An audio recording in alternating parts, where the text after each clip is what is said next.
Hi, my name is Nick Ludwig. I'm working with Uqbar, and today I'm going to tell you about blockchain primitives. ALOHA.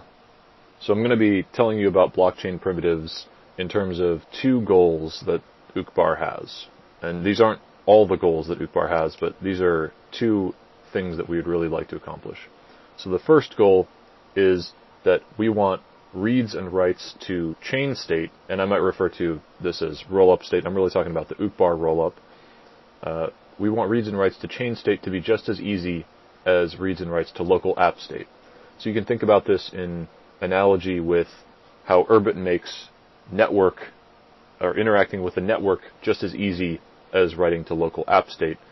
We want to make it just as transparent to interact with the blockchain as urbit makes it to interact with the network. The second goal I'm going to talk about is we want to use hindsight, use knowledge gained from Ethereum's stumbling blocks to design better primitives into our rollup. And I'm going to illustrate these two goals with two examples. A chain indexer or block explorer, I kind of mean the back end when I refer to chain indexer, and a read-write API, a unified read-write API for the Uqbar rollup or chain. So let's look at the state-of-the-art of Ethereum block explorers. So if you use your favorite search engine, you'll find this ethereum.org website, which lists these 7 choices, which are all except for Block Scout centralized. So the problem here is that these were all developed by the community, and I don't want to throw shade at community-developed projects. I think Uqbar will live or die based on the contributions from our community. But the problem is that each of these APIs was developed by a single project, and they ended up all being different. So let's imagine a case where you're developing a blockchain-aware app that is querying the blockchain state, let's say Ethereum in this case. You're going to have to write a function that is going to get information from from one of these block explorers, let's say EtherScan, and you're going to have to write another function that is parsing the JSON response from EtherScan. And that works fine until one day you find that EtherScan is down and your app suddenly doesn't work anymore. So you decide, okay, well, let's make it 3 block explorer APIs instead of 1 that we're going to query. We're going to fall back, say, to Explorer, and if that's also down, then to BlockChair. And so now what has ended up happening is now you have to write 3 get functions and 3 JSON parsing functions rather than just one and one. So okay, so you go to these APIs, and what do you see? Well, okay, if you go to EtherScan, you're going to find this perfectly reasonable API. I'm not trying to throw shade at these APIs, but let's say we're trying to get all transactions associated with an address. So you go to EtherScan's docs, and you find this API. The endpoint is API, and then you've got a bunch of parameters that you pass in, including the address hash that you want to get the transactions from. So this is perfectly reasonable, but ultimately, what's going to end up happening here is that what we're going to see is that these other block explorers have made different choices as to how to pass in this information. So you go to your second fallback, explorers, docs, and now we have an endpoint that is get address transactions, and then the address after a slash, and then you've got additional parameters here. You've got a different response that you're going to have to parse. So this is getting to be kind of a mess, right? Now you've got 2 gets and 2 JSON parsing, and now let's say, okay, you're really feeling like you want to be safe, so BlockChair, you look up their endpoint, and it's also different. So this would be like /Ethereum /transactions, and then a query parameter of account. So I don't want to oversell how difficult this is. These are simple functions to write. It's a GET request and a JSON parsing function. Like, these are quite simple. But you know what? we don't need to live in this world anymore, right? Urbit makes these network things as easy as querying your own ship state. So suddenly you've gone from, on Urbit, just writing a get type, a scry that's the same as something that you would scry from your ship, to suddenly now needing 2 functions per API to work. So before I say more about how we're going to do better at Uqbar, let me just take a look at a particular, how you would scry information, the same information from the Uqbar rollup, namely all transactions associated with an account. Well, you've got this endpoint from outside your ship. You would do a GET request against this indexer app, and then this ID and hash, and this is subject to change as we develop more. And to give you an idea of what the output is going to look like from this scry, here's a bunch of JSON. The details aren't that important, but we call our transactions eggs, possibly subject to change. We've got a hash here, 0xB476. So that's our particular transaction hash. Then we've got some information about where that transaction is stored. So, it occurred in a town 0, so that's like a shard. It occurred with a particular batch root, so this is like a block hash equivalent. And then we've got the information about the egg itself, this inner egg, which is composed of a shell and a yolk.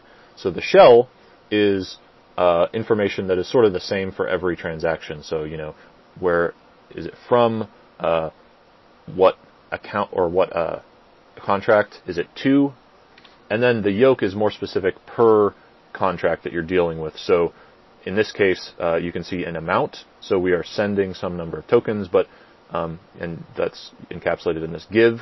But you could also imagine like an NFT yolk might instead have a give that contains a to address, but also say some parameters about the NFT that you are sending to that address.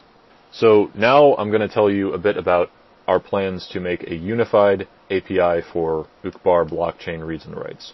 So we're going to create a Gall app called uqbar.hun, and this is going to be a unified API for chain reads and writes. So rather than going and talking to the indexer or the wallet directly, your requests will get routed through this app. And so what's the advantage here? I mean, there's a couple advantages here. The first big win, right? I mean, this is a whole layer of indirection, so there better be advantages to doing this, because otherwise we're just making the system unnecessarily complex. So one of the big advantages here is that so earlier I was illustrating this sort of fallback from on the Ethereum chain from Etherscan to Explorer to Blockchain. Well, now if we have this Uqbar.hun app, if we have to do a fallback, all that logic can live in Uqbar.hun rather than every application dev having to individually write the same piece of code that falls back. So for example, rather than falling back from Etherscan to Explorer to Blockchain, in this Uqbar context, you might fall back from the indexer on Zod to the indexer on Bus, and so on. And because the API is the same, this is just a simple loop, as opposed to in the Etherscan, Explorer, etc. case, where this was separate logic for each of these calls. The other big benefit we get here by declaring this unified API at the start is this kind of eases indexer and wallet third-party app development. So if you are at a company, Orbis Tertius, and you want to write your own indexer or your own wallet, all you have to do is make sure that it will slot in with Uqbar.hun. You could add additional functionality, you could add, optimization, say, but ultimately you can just slot these right in to work with Uqbar.hun, and we don't have this proliferation of APIs problem that I was discussing in the context of Ethereum. So now I'm just going to show you a sort of diagram of what this sort of system might look like. So here on the top left, you've got in green, light green, you've got the Urbit app or the user who is wanting to communicate with the chain. And in lower right, in purple, we've got the chain. So the information will propagate from the chain to the indexer, or from the wallet to the chain, or vice versa. and ultimately requests are going to get routed through the Uqbar app rather than directly to the indexer or the wallet. And this system makes it very easy, like I was saying, to just plug in third-party indexers and wallets, so you don't have to, have the same problem of proliferation of APIs. Now, I just want to illustrate with a kind of a simple example how information is going to propagate for a scry request through the schematic. And bear with me if this is a little pedantic, but I like pictures, so I thought some in the audience might appreciate this. So in the background, before this request happens, your indexer is receiving information from the Uqbar chain, and so it's prepared for when you send the scry request, which propagates from the urbit app to Uqbar, the Uqbar app to the indexer, and back to the Uqbar app. So in closing, I just want to say again aloha and remind you of what ground we covered. Namely, we looked at two goals that Uqbar has. The first being that reads and writes to chain state or rollup state should be just as easy as reads and writes to local app state, in analogy with how Urbit makes networking trivially easy. We also want to learn from Ethereum's mistakes and build in better primitives to our rollup. And I illustrated these goals using two examples, namely the chain indexer or block explorer and the read-write API, the unified Uqbar.hoon Gall app. And let me close by inviting you to come hang out in Uqbar Event Horizon Forever, and that's hosted on Hawkwine Tipwex. Thanks for your time and attention.